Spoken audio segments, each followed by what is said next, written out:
నమస్కారం city bulletin కి స్వాగతం. ముందుగా హెడ్లైన్స్. మందమరి మండలంలో మార్నింగ్ వాక్ చేస్తూ ప్రజల సమస్యలను అడిగి తెలుసుకున్న చెన్నూరు ఎమ్మెల్యే వివేక్ వెంకటస్వామి అన్ని సమస్యలు పరిష్కరిస్తానని హామీ ఇచ్చిన ఎమ్మెల్యే. రామగుండం పోలీస్ కమిషనరేట్ పరిధిలో సెప్టెంబర్ 3వ తేదీ నుంచి వాహనాలపై పోలీసుల స్పెషల్ డ్రైవ్. ప్రభుత్వ నిబంధనలకు విరుద్ధంగా నడుపుతున్న వాహనాల సీజ్, వాహనదారులపై చట్టరీత్యా చర్యలు. Ramagundam police commissioner M Srinivas. Mancherial జిల్లా భీమారం మండల కేంద్రంలో నకిలీ డాక్టర్లపై టీజీఎంసీ మరియు ఐఎంఏ బృందం ఆకస్మిక దాడులు. అర్హత లేని వైద్యులను గుర్తించి నాసి రకమైన మందులను సీజ్ చేసిన అధికారులు. వాహనాలకు నంబర్ ప్లేట్స్ ప్రభుత్వం నిర్దేశించిన విధంగా ఉండాలని, వాహనాలకు సరియైన ధృవపత్రాలు, వాహన చోదకులకు సరైన లైసెన్సులు ఉండాలని, లేని ఎడల వారిపై చట్టరీత్యా చర్యలు తీసుకోబడుతుందని, దీనికోసం సెప్టెంబర్ 3వ తేదీ నుంచి స్పెషల్ డ్రైవ్ నిర్వహించడం జరుగుతుందని Ramagundam police commissioner M Srinivas తెలియజేశారు. 3వ తేదీ నుంచి నిర్వహించే స్పెషల్ డ్రైవ్ పై విలేకరుల సమావేశంలో Ramagundam police commissioner M Srinivas మాట్లాడుతూ, రామగుండం పోలీస్ కమిషనరేట్ పరిధిలో అనధికారిక వాహనాలకు ప్రెస్, ఆర్మీ, పోలీస్, ఇతర స్టిక్కర్లు ఉన్న నెంబర్ ప్లేట్స్ సరిగా లేని వాహనాలపై సెప్టెంబర్ 3వ తేదీన స్పెషల్ డ్రైవ్ నిర్వహించబడుతుందని, ఈలోగా వాహనదారులందరూ ప్రభుత్వం నిర్దేశించిన విధంగా తగు జాగ్రత్తలు తీసుకోవాలని తెలిపారు. అర్హత లేని వాహనాలపై ఉండే ప్రెస్, ఆర్మీ, పోలీస్, ఇతర శాఖల స్టిక్కర్లు ఉంటే తొలగించాలని, ప్రభుత్వం నిర్దేశించిన విధంగా నెంబర్ ప్లేట్స్ ఉండాలని, వాహనాలకు బ్లాక్ ఫిల్ములు తొలగించాలని, సరైన ధృవపత్రాలు కలిగి ఉండాలని, ద్విచక్ర వాహనాలకు కంపెనీ నుంచి వచ్చిన సైలెన్సర్ కాకుండా మాడిఫై చేస్తే వాటిని సెప్టెంబర్ 2వ తేదీలోపు తొలగించాలని ముందస్తుగా సమాచారం ఇవ్వడం జరిగిందని తెలిపారు. పెద్దపల్లి మంచిర్యాల జోన్ పరిధిలో ప్రతిరోజు స్పెషల్ డ్రైవ్ నిర్వహించి నిబంధనలకు విరుద్ధంగా ట్రాఫిక్ నిబంధనలు ఉల్లంఘించిన వారికి జరిమానాలు విధిస్తూ వాహనాలు సీజ్ చేయడం జరుగుతుందని తెలిపారు. వాహన నెంబర్ ప్లేట్లను ఆకర్షించే విధంగా హిస్టారీతిన మార్చుకుంటున్నారని, వాటిని తొలగించాలని, నెంబర్లను ట్యాంపరింగ్ చేయడం, నెంబర్ ప్లేట్ లేకుండా నెంబర్ కనిపించకుండా వాటిపై స్టిక్కర్లు అంటించడం చేస్తూ చట్ట వ్యతిరేక కార్యకలాపాలకు పాల్పడుతున్నారని, వాటిని తొలగించాలని, లేని ఎడల వారిపై చట్టరీత్యా చర్యలు తీసుకుంటామని తెలిపారు. వాహనాల అద్దాలకు బ్లాక్ ఫిల్ములు పూర్తి స్థాయిలో అంటించకుండా 70% వెలుతురు కనిపించేలా చూసుకోవాలని, లేని ఎడల బ్లాక్ ఫిల్ములను తొలగించడం జరుగుతుందని తెలిపారు. పైన తెలిపిన ఆదేశాలు, సూచనలు వాహనదారులు అందరూ పాటించి నిబంధనలకు విరుద్ధంగా ఉన్న వారి వాహనాలను సెప్టెంబర్ 2వ తేదీలోపు మార్చుకోవాలని సూచించారు. సెప్టెంబర్ 3 తర్వాత ప్రతిరోజు స్పెషల్ డ్రైవ్ నిర్వహిస్తూ చట్టపరమైన చర్యలు తీసుకోవడం జరుగుతుందని ఆయన పేర్కొన్నారు. రామగుండం ప్రజలందరికీ నమస్కారం. రామగుండం కమిషనరేట్ పరిధిలో 3వ తారీఖు నుంచి స్పెషల్ డ్రైవ్ వెహికల్స్ సంబంధించి నిర్వహించబోతున్నాం. దాంట్లో 2 wheelers, 3 wheelers, 4 wheelers, commercial vehicles, lorries, trucks అన్నీ దాని కిందికి వస్తాయి. దీంట్లో భాగంగా 3వ తారీఖు వరకు ప్రజలకు మేము విజ్ఞప్తి చేస్తున్నది ఏంటంటే, ఈ నంబర్ ప్లేట్స్ గురించి కానీ, రిజిస్ట్రేషన్ కాగితాల గురించి కానీ మీరు ఎక్కడ ఎలాంటి అవకతవకలు లేకుండా రూల్స్ అన్నింటినీ అధిగమించకుండా పాటించాలని కోరుతున్నాము. దాంట్లో భాగంగా మాకు నోటీస్కి వచ్చింది ఏంటంటే, కొంతమంది నంబర్ ప్లేట్ ఉన్నా కానీ దాన్ని ట్యాంపర్ చేస్తున్నారు. లైక్ 8055 ఉంటే దాన్ని బాస్ అని రాసుకుంటున్నారు. అలాగే కొన్ని నెంబర్ ప్లేట్ని 9 ఉంటే దాన్ని ఇంకోసి పక్కకు ట్యాంపర్ చేసి 8 అని రాస్తున్నారు. ఇట్లా నెంబర్ ప్లేట్లని మాడిఫై చేస్తే చీటింగ్ చేసిన కిందికి వస్తుంది. తర్వాత మీకు పేపర్స్ అన్నీ కూడా డిజిటల్లో పెట్టుకోవచ్చు. ఫిజికల్గా కాపీ పెట్టుకోకుండా కానీ యాప్లో పెట్టుకోవచ్చు. బట్ మీ వెహికల్ మీ పేరు మీద రిజిస్టర్ అయి ఉండాలి. ఎట్టి పరిస్థితుల్లో కూడా మైనర్స్కి వెహికల్స్ యజమానులు ఇవ్వకూడదు. ఇలాంటివన్నిటికి సంబంధించి కూడా స్పెషల్ డ్రైవ్ నిర్వహించబోతున్నాము. అలాగే కార్స్ సంబంధించి పేపర్స్ అన్నీ కరెక్ట్గా ఉండాలి, ఇన్సూరెన్స్ కరెక్ట్గా ఉండాలి. దాని తర్వాత వాటికి ఎక్స్ట్రా ఫిట్టింగ్స్ అనేది ఆర్టీఓ అప్రూవల్ లేకుండా చేయకూడదు, మోడిఫికేషన్స్ చేయకూడదు. అలాగే వీటికి సంబంధించి ఫిల్మ్ పెట్టుకోవడం అనేది 70% ఫిల్మ్ ట్రాన్స్పరెంట్గా ఉండాలి, మొత్తం డార్క్గా చేయకూడదు. ఇలాంటివన్నీ కమిషనరేట్లో మేము ఎన్ఫోర్స్ చేయబోతున్నాము. అందులో భాగంగా ఈ 3rd వరకు ప్రజలందరికీ విజ్ఞప్తి చేస్తుంది ఏంటంటే, మీరేమైనా సైలెన్సర్లు మాడిఫై అడిగాము ఫర్ ఎగ్జాంపుల్, తర్వాత కంప్లీట్గా వేరే వేరే డెకరేషన్స్ చేసుకోవడము, తర్వాత పోలీస్ కాకుండా పోలీస్ అని రాసుకోవడము, ప్రెస్ కాకుండా ప్రెస్ అని రాసుకోవడము, ప్రెస్ అయినా పోలీస్, ప్రెస్ అని రాసుకోకూడదు. ఎవరి బండ్ల మీద ఇట్లాంటివన్నీ లోగోస్ పెట్టుకోకూడదు. సో ఇలాంటివన్నీ చేయకుండా ఉండడానికి మీకు అందరికీ ఈ 3వ తారీఖు వరకు టైం ఇస్తున్నాము. మీరే త్వరగా ముందుగా చూసుకొని మీ యొక్క vehicle as per RTA norms ప్రకారం ఉందా లేదా తెలుసుకొని దాన్ని మీరందరూ ఒకవేళ ఎక్స్ట్రా ఫిట్టింగ్స్ కానీ సైలెన్సర్లు సౌండ్ ఇచ్చే సౌండ్లెస్ సైలెన్సర్ కానీ నంబర్ ప్లేట్ ట్యాంపర్ అయితే కానీ అవన్నీ మీరు రెక్టిఫై చేసుకోగలరని మా యొక్క మనవి. 3వ తారీఖు నుంచి ఎన్ఫోర్స్ చేసేటప్పుడు ఇవన్నీ ఏ తప్పులైనా ఉంటే బండి సీజ్ చేయబడుతుంది. బండి లైసెన్స్ని ఎవరైతే నడుపుతున్నారో అది ఎవరైతే బండి లైసెన్స్ తన పేరు మీద ఉందో వాళ్ళ యొక్క లైసెన్స్ క్యాన్సిల్ చేయబడుతుంది. అలాగే డ్రంక్ అండ్ డ్రైవ్ కూడా మేము కంటిన్యూస్గా చేస్తున్నాము.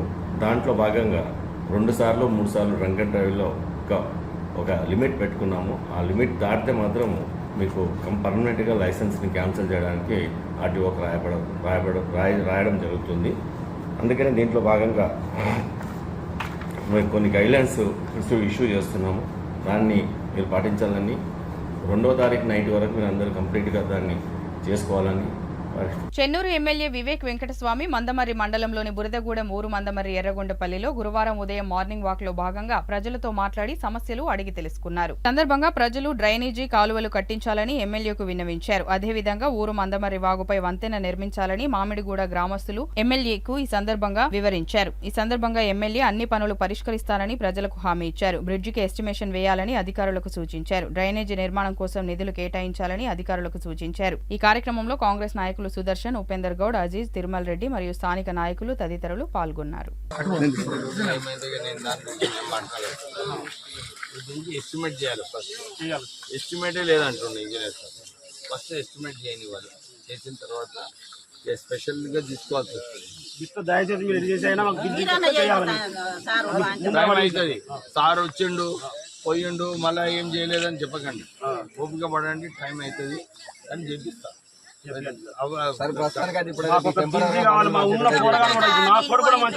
మంచిర్యాల జిల్లా చెన్నూరు భీమారం మండలంలోని నకిలీ డాక్టర్లపై టీజీఎంసీ మరియు ఐఎంఏ బృందం ఆకస్మిక దాడులు చేశారు.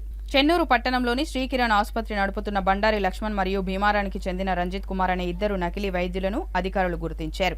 పెద్ద సంఖ్యలో యాంటీబయాటిక్స్, నొప్పి మందులు, ఫ్లూయిడ్స్, ఇతర హై షెడ్యూల్ మందులను అధికారులు సీజ్ చేశారు. నకిలీ వైద్యులపై పలు సెక్షన్ల కింద కేసు నమోదు చేశారు పోలీసులు.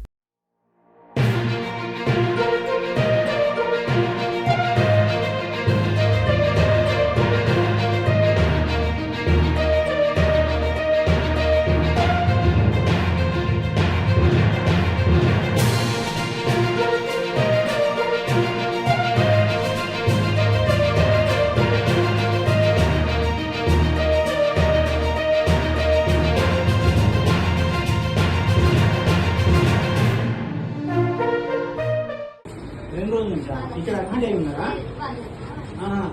ఏం చేయడం తెలుసా మీకు? ఏం లైసెన్స్ అయిందా?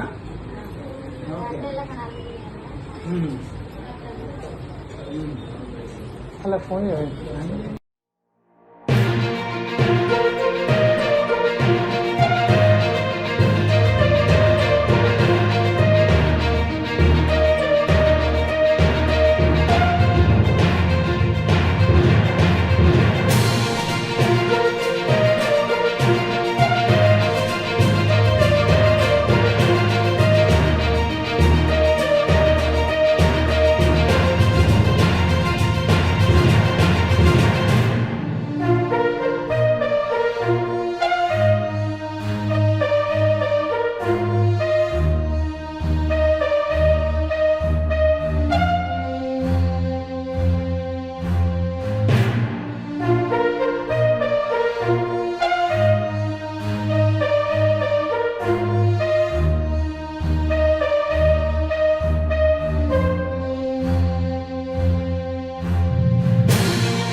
మంచిర్యాల జిల్లా చెన్నూరు గ్రామీణ ప్రాంతాలలో చిన్న పట్టణ ప్రాంతాలలో ప్రజలకు వచ్చే చిన్న జబ్బులకు ప్రాథమిక వైద్యం అందిస్తున్న ఆర్ఎంపీ పీఎంపీ డాక్టర్లపై నిర్బంధం తగు చర్య కాదని చెన్నూరు తహసీల్దార్కు వినతిపత్రం అందజేశారు చెన్నూరు ఆర్ఎంపీ పీఎంపీ వైద్యులు. మంచిర్యాలకు చెందిన వైద్యులు డాక్టర్ ఎగ్గన శ్రీనివాస్ తన బృందంతో కలిసి Telangana medical council anti quackery పేరుతో మమ్మల్ని ప్రజలకు ప్రాథమిక వైద్యం చేయకుండా మా పైన కేసులు బనాయించి భయభ్రాంతులకు గురిచేస్తున్నారని అన్నారు. గత కొన్ని దశాబ్దాలుగా ఈ వృత్తిలో ఉంటూ పేద ప్రజలకు వైద్య సేవలు అందిస్తూ జీవిస్తున్న మాపై కేసులు పెట్టడం వలన మేము ప్రాథమిక చికిత్స చేయలేకపోతున్నాం. కావున తమ యందు దయతలిచి ఈ విషయాన్ని పరిశీలించి తగిన న్యాయం చేయాలని తహసీల్దార్ని కోరారు. ఈ కార్యక్రమంలో ఆర్ఎంపీ పీఎంపీ వైద్యులు తదితరులు పాల్గొన్నారు.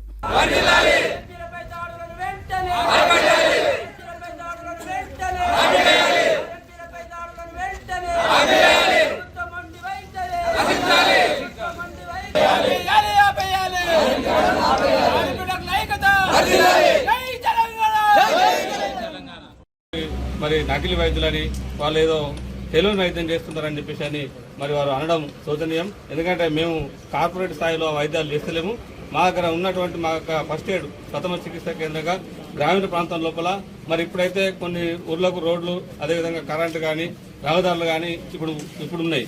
కానీ 20-30 సంవత్సరాల కింద 50-60 సంవత్సరాల కింద మరి మా పెద్దలు మా పూర్వీకులు మా సీనియర్స్ మరి గ్రామీణ ప్రాంతాల్లో వైద్యం కొనసాగించాలంటే గ్రామీణ ప్రాంతాల్లో అంటే ఎలక్ట్రిసిటీ అంటే విద్యుత్ దీపాలు కూడా కరెంట్ లేని గ్రామాల లోపల రహదారులు వెళ్లాలంటే కూడా బస్సులు కానీ ఆటోలు కానీ పోలేని పరిస్థితి లోపల ఎడ్ల బండ్ల రహదారుల ఆ సమయం లోపల కూడా మా సీనియర్ వైద్యులు ఈ యొక్క వైద్యం మరి గ్రామీణ ప్రాంతం లోపల మరి సీజనల్ వ్యాధిగా డయేరియా కానీ కలరా కానీ ఇటువంటి టైఫాయిడ్ మలేరియా అటువంటి ఏదైతే వ్యాధులు వచ్చినాయో పేద ప్రజలకు మరి సేవ చేసుకుంటూ రాత్రి అనక పగలనక వారు డబ్బులు ఇస్తారా ఇయ్యరా అనే లేకుండా మరి ఫీజులు లేకుండా మరి వైద్యం చేయాలి. మాకు వచ్చిన పేద ప్రజలకు మాకు తెలిసిన మా పరిధి లోపల మాకున్నటువంటి పరిజ్ఞానాన్ని మరి మేము నేర్చుకున్న విద్యని మరి గ్రామీణ ప్రాంతాల ప్రజలకు వైద్యం చేసి వారికి సేవ చేస్తున్నాం అనే ఒక కృతజ్ఞ భావంతో మేము గ్రామీణ ప్రాంతాల్లో దాదాపుగా మరి ఎన్నో సంవత్సరాల వైద్యం చేస్తున్నాం.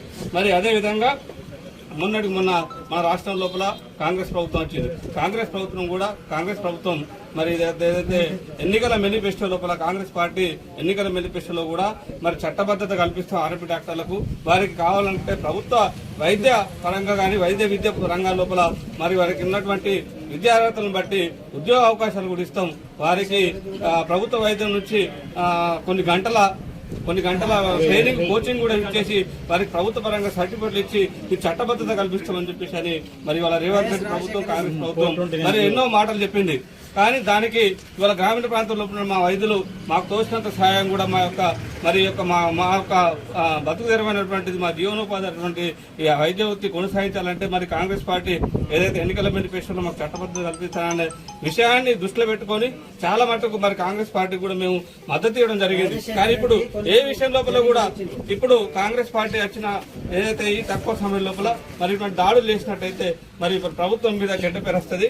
కాబట్టి గౌరవ మరి రేవంత్ ముఖ్యమంత్రి గారు రేవంత్ రెడ్డి గారు అదేవిధంగా వైద్య శాఖ మా మంత్రి దామోదర్ నరసింహరావు గారు మరి ఈ ఆర్ఎంపీ పీఎంపీ గ్రామీణ వైద్యం లోపల చేసినటువంటి వైద్యుల్ని మరి కాపాడుకోవాల్సిన బాధ్యత ఉన్నది. మేమేది చట్టానికి ద్రోహం చేస్తలేము, సంఘ విద్రోహ శక్తులం కాదు.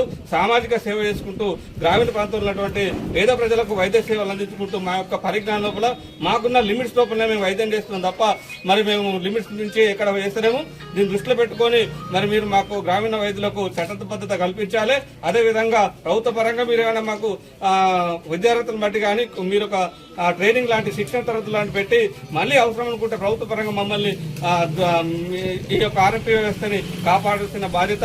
అదేవిధంగా గ్రామీణ ప్రాంతంలో ప్రజలు కూడా మరి పేద ప్రజలు ఇవాళ కార్పొరేట్ వైద్యం చేయాలంటే లక్షల రూపాయలు మరి పెట్టాల్సిన పరిస్థితి ఉన్నది. కానీ వాళ్ళ పేద ప్రజలకు గ్రామీణ ప్రాంతం లోపల ఆర్ఎంపీ మిత్రులు 200-300 మహా అంటే 500 రూపాయల ఖర్చుతోటే వైద్యం పూర్తి చేసిన సందర్భాలు చాలా ఉన్నాయి మా యొక్క అనుభవం లోపల. దాన్ని దృష్టిలో పెట్టుకొని మరి గవర్నమెంట్ ప్రభుత్వం ఏదైతే కాంగ్రెస్ పార్టీ ఇప్పుడు మన రాష్ట్రంలో వచ్చినటువంటి మరి రేవంత్ రెడ్డి గారి ప్రభుత్వం మరి ఆర్ఎంపీ వైద్యుల సమస్యలను పరిష్కరించి మరి ముందుకు పోవాలని చెప్పేసి తెలుసుకుంటూ లేనట్టయితే ప్రజా ఆగ్రహం లోపల మరి మా యొక్క వ్యతిరేకతను కూడా ప్రభుత్వం చూడాల్సిన అవసరం ఉంటుంది. ఖచ్చితంగా ప్రజల వ్యతిరేకత ఏదైతే ఉంటుందో మరి ప్రభుత్వాలకు చాలా మనకు వచ్చినపోయినాయి. కాబట్టి కాంగ్రెస్ ప్రభుత్వం మరి ఏదైతే ఇచ్చిన హామీ మేరకు మా యొక్క చట్టబద్ధత ఆర్ఎంపీలో కల్పించి మా కుటుంబాలను అందరినీ మా యొక్క దీని మీద ఆధారపడినట్టు మేమే కాదు, మా కుటుంబాలు కూడా ఉన్నాయి, మా పిల్లలు ఉన్నారు. కాబట్టి వీరందరినీ కూడా దృష్టిలో పెట్టుకొని ప్రభుత్వం ఆదుకోవాలని తెలియజేసుకుంటూ ఈ సందర్భంగా మరి ఈ కార్యక్రమానికి ఇవాళ పొద్దునండే 10 గంటలకు 11 గంటలకే వారి సమాచారం ఇచ్చిన సందర్భం లోపల మన 3 మండలాల నుంచి వచ్చిన గ్రామీణ మా వైద్య సోదరులందరికీ, కుటుంబ సభ్యులందరికీ పేరు పేరున ధన్యవాదాలు చేసుకుంటూ అదేవిధంగా పత్రికా విలేకరులకు కూడా మరి మా తరఫున కూడా మీరు కూడా మీడియా రామకృష్ణపూర్లోని తవక్కల్ పాఠశాలలో జాతీయ క్రీడా దినోత్సవం మరియు తెలుగు భాషా దినోత్సవ వేడుకలు ఘనంగా నిర్వహించారు. ఈ కార్యక్రమంలో పాఠశాలలో కొన్ని సంవత్సరాలుగా విధులు నిర్వహిస్తున్న పాఠశాల వ్యాయామ ఉపాధ్యాయుని మరియు తెలుగు ఉపాధ్యాయులను తవక్కల్ విద్యాసంస్థల చైర్మన్ అబ్దుల్ అజీజ్ ఘనంగా సన్మానించారు. ఈ కార్యక్రమంలో సిమ్స్ ఒలింపియాడ్లో గత సంవత్సరం ఉత్తమ ప్రతిభ కనబరిచిన పలువురు విద్యార్థులను మరియు బాసరలో జరిగిన డాన్స్ పోటీలలో ప్రతిభ కనబరిచిన పలువురు విద్యార్థులను మరియు వారి తల్లిదండ్రులను ఘనంగా సన్మానించారు. ఈ సందర్భంగా పాఠశాలలో విద్యార్థులకు క్విజ్ పోటీలు నిర్వహించారు. ఈ కార్యక్రమంలో పాఠశాల ఉపాధ్యాయులు మరియు విద్యార్థులు పాల్గొన్నారు.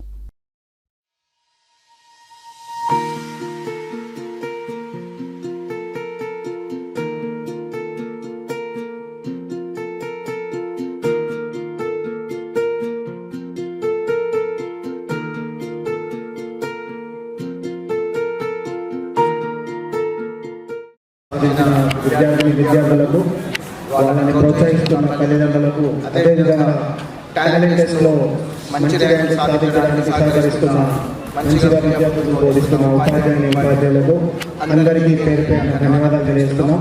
రాబోయే రోజుల్లో ఈ స్టేట్ ర్యాంక్ తో పాటు నేషనల్ ర్యాంక్స్ ని సాధిస్తూ మిగతా ఆల్ ఇండియా లెవెల్లో ఏవైతే టాలెంట్ టెస్ట్ ఉన్నాయో వాటికి అనుగుణంగా తవక్కల్ విద్యార్థులను తీర్చిదిద్దడానికి మేము అనునిత్యం కష్టపడతామని సందర్భంగా తెలియజేస్తూ మరిన్ని కొన్ని కాంపిటేటివ్ ఎగ్జామ్స్ లో పిల్లల్ని ప్రేరేపించే విధంగా తల్లిదండ్రుల ప్రోత్సాహంతో తప్పకుండా మనం సెంట్రల్ ఒలింపియాడ్స్ తో పాటు స్టేట్స్ లో కండక్ట్ చేస్తున్న ఏ ఒక్క టాలెంట్ టెస్ట్ అన్న మనం స్పిరిట్ గా తీసుకొని దాంట్లో పార్టిసిపేషన్ కి ప్రిన్సిపల్ రామకృష్ణ గారిని స్పెషల్ కేర్ తీసుకొని విద్యార్థుల్ని not only sports and games తో పాటు ఈ టాలెంట్ టెస్ట్ లో కనుక వాళ్ళని మంచి మనం ఎంకరేజ్ చేసినట్టయితే అదేవిధంగా స్పోర్ట్స్ అండ్ గేమ్స్ లో మనం చేస్తూనే ఉన్నాం, ఈ టాలెంట్ టెస్ట్ చేస్తున్నాం. అదేవిధంగా మనం తెలుగు భాష మీద అదేవిధంగా అన్ని రంగాల్లో మన తవక్కల్ విద్యార్థులు ఎప్పుడు ముందుండడానికి అదేవిధంగా నాకు ఒక ఆశయం ఉంది. మన రామకృష్ణాపూర్ తవక్కల్ విద్యా సంస్థల నుంచి ఐఏఎస్ని ఐపీఎస్ని తయారు చేయడానికి దానికి కావాల్సిన మెటీరియల్ కానివ్వండి, దానికి కావాల్సిన బోధన పద్ధతులను కానివ్వండి మనం తప్పకుండా మన తవక్కల్ మెయిన్ బ్రాంచ్లో స్టార్ట్ చేయాలని ఇప్పుడు ఏ విధంగా అయితే ఐఐటి ఆన్లైన్ క్లాసులు మనం స్టార్ట్ చేస్తున్నాం అదేవిధంగా ఐఐటి ఆన్లైన్ క్లాసులతో పాటు ఒక పీరియడ్ మనం హయ్యర్ ఎడ్యుకేషన్కి పిల్లలు వెళ్ళినట్టయితే వాళ్ళు ఏదైతే కాంపిటేటివ్ ఎగ్జామ్స్లో సక్సీడ్ అవ్వడానికి వాళ్ళకి కావాల్సిన ఒక పీరియడ్ని మనం తప్పకుండా ఈ కాంపిటేటివ్ ఎగ్జామ్స్ గురించి ఒక పీరియడ్ని మనం పెట్టుకొని పిల్లల్ని ఎంకరేజ్ చేసినట్టయితే ఇంకొన్ని మనం మెడల్ సాధించడానికి ఇంకొన్ని అవార్డు సాధించడానికి తవక్కల్ విద్యార్థులకు అవకాశం ఉంటుందని ప్రగాఢంగా నమ్ముతూ అటువైపు అడుగులు వేస్తూ ఆ విధంగా ఇది యాక్చువల్గా రెసిడెన్షియల్ స్కూల్ అయినట్టయితే మనం తప్పకుండా అన్ని పీరియడ్స్ని మనం మేనేజ్ చేయొచ్చు. ఓన్లీ డే స్కాలర్ అవ్వడం వల్ల రెగ్యులర్గా ఈ 7 పీరియడ్స్ కంప్లీట్ చేసేసరికి ఎగ్జాస్టెడ్ అయిపోతున్నాం, టైం మనకు దొరకడం లేదు. అందుగురించనే నేను ఇంటర్నేషనల్ స్కూల్ పెట్టి హాస్టల్తో పాటు వెళ్ళినట్టయితే మన దగ్గర సఫిషియెంట్ టైం ఉంటుంది కాబట్టి పిల్లల్ని అన్ని రంగాల్లో ముందుకు తీసుకెళ్ళడానికి మనకు అవకాశం ఉంటుంది. అదేదో ఆ హాస్టల్తో పాటు ఇంటర్నేషనల్ స్కూల్ మనకు రామకృష్ణాపూర్లో ప్రారంభించాలనే దృఢ సంకల్పం నాకు ఉంది కాబట్టి రాబోయే రోజుల్లో అన్ని రంగాల్లో విద్యార్థుల్ని తీర్చిదిద్దడానికి తవక్కల్ యాజమాన్యం ఎల్లప్పుడూ ముందుంటుందని సందర్భంగా తెలియజేస్తూ మరొకసారి అవార్డ్స్ అండ్ రివార్డ్స్ సాధించిన ఒలింపియాడ్లో అదేవిధంగా డ్యాన్స్ ప్రోగ్రామ్స్లో మెడల్ సాధించిన విద్యార్థులకు వాళ్ళని ప్రోత్సహిస్తున్న తల్లిదండ్రులకు ప్రతి ఒక్కరికి పేరు పేరున ధన్యవాదాలు తెలియజేస్తున్నాను. Thank you. జై హింద్. కొమరంభీం ఆసిఫాబాద్ జిల్లా జైనూరు మండల కేంద్రంలో రోజురోజుకు విద్యుత్ శాఖ అధికారుల నిర్లక్ష్యం పెరిగి ప్రమాదాలు జరిగే పరిస్థితి నెలకొంది. విద్యుత్ వినియోగదారులకు ఉన్న సమస్యలతో పాటు స్థానికులకు ఇబ్బందులు కలిగే శాఖపరమైన పనుల్లో ఆ శాఖ అధికారులు నిర్లక్ష్యం వహిస్తున్నారు. దీంతో ఎప్పుడు ఏమి జరుగుతుందోనన్న ఆందోళనలో జైనూరు వాసులు ఉండగా అధికారుల తీరుపై మండిపడుతున్నారు. విద్యుత్ వినియోగదారులకు భంగం కలగకుండా వారికి శాఖపరమైన సేవలు అందించాల్సిన విద్యుత్ శాఖ అధికారులు వారి బాధ్యతల పట్ల నిర్లక్ష్యం వహిస్తుండటంతో ప్రజలు తీవ్ర ఇబ్బందులు ఎదుర్కొంటున్నారు. సాయంత్రం సమయంలో ఏ విద్యుత్ స్తంభం వద్దనో లేదా ఎక్కడైనా స్పార్క్ అయ్యి విద్యుత్ సరఫరా నిలిచిపోతే ఆ సమస్య రెండో రోజు పరిష్కారం పొందుతుంది. దీంతో ఆ ప్రాంతవాసులు రాత్రంతా అంధకారం అనుభవించాల్సిన పరిస్థితి ఉంది. విద్యుత్ మీటర్ వద్ద స్పార్క్ అయితే ఆ సమస్య శాఖాధికారులకు తెలిపిన నెలలా తెరబడి స్పందించడం లేదని, దీంతో ఎప్పుడు ఏం ప్రమాదం జరుగుతుందోనని భయపడుతున్నట్లు వినియోగదారులు అసహనం వ్యక్తం చేస్తున్నారు. ఇదిలా ఉండగా జైనూరు మండల కేంద్రంలోని వ్యవసాయ మార్కెట్ ప్రాంతంలో ప్రధాన రోడ్డు పైనుండి 3-ఫేస్ విద్యుత్ లైను రోడ్డుకి ఆ వైపు వెళుతుంది. అంతేకాకుండా నూతనంగా మండల కేంద్రంలో మంజూరైన మైనారిటీ గురుకుల పాఠశాలకు 3-ఫేస్ విద్యుత్ సరఫరా చేశారు. విద్యుత్ సరఫరా కన్నా ముందు లక్షల రూపాయలు డీడీ తీసుకొని పనులు చేపట్టగా అక్కడ అమర్చిన ట్రాన్స్ఫార్మర్ వద్ద ఎలాంటి కంచె గాని ప్రమాదం జరగకుండా ఉండేందుకు ఎలాంటి చర్యలు తీసుకోలేదు. దీంతో ప్రమాదం పొంచి ఉంది. ఇప్పటికైనా ఉన్నత శాఖ అధికారులు స్పందించి మండల విద్యుత్ శాఖ అధికారుల పనితీరుపై దృష్టి సారించాలని స్థానికులు కోరుతున్నారు. మందమరి పట్టణంలోని సాయిబాబా ఆలయంలో గురువారం సీతారామచంద్ర స్వామిల కళ్యాణం ఘనంగా నిర్వహించారు. దాతలు అందజేసిన విగ్రహాలను శ్రావణ మాసం సందర్భంగా కళ్యాణం నిర్వహించారు. ఈ సందర్భంగా ఆలయ పూజారి శ్రీ కాళచారి మాట్లాడుతూ శ్రావణ మాసాన్ని పురస్కరించుకుని కళ్యాణాన్ని నిర్వహిస్తున్నామని పేర్కొన్నారు. అందరూ సుఖ సంతోషాలతో ఉండాలని కోరుకుంటూ సీతారాముల కళ్యాణాన్ని జరిపించినట్లు ఆయన పేర్కొన్నారు. ఈ సందర్భంగా కళ్యాణానికి పెద్దలుగా స్థానికులు హాజరయ్యారు. కళ్యాణం అనంతరం భక్తులకు అన్నదాన కార్యక్రమాన్ని నిర్వహించారు. ఈ కార్యక్రమంలో పూజారులు, నరసింహాచార్యులు మరియు ఆలయ కమిటీ సభ్యులు వై శ్రీనివాస్ తదితరులు హాజరయ్యారు.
బులెటిన్ ముగించే ముందు మరోసారి ముఖ్యాంశాలు.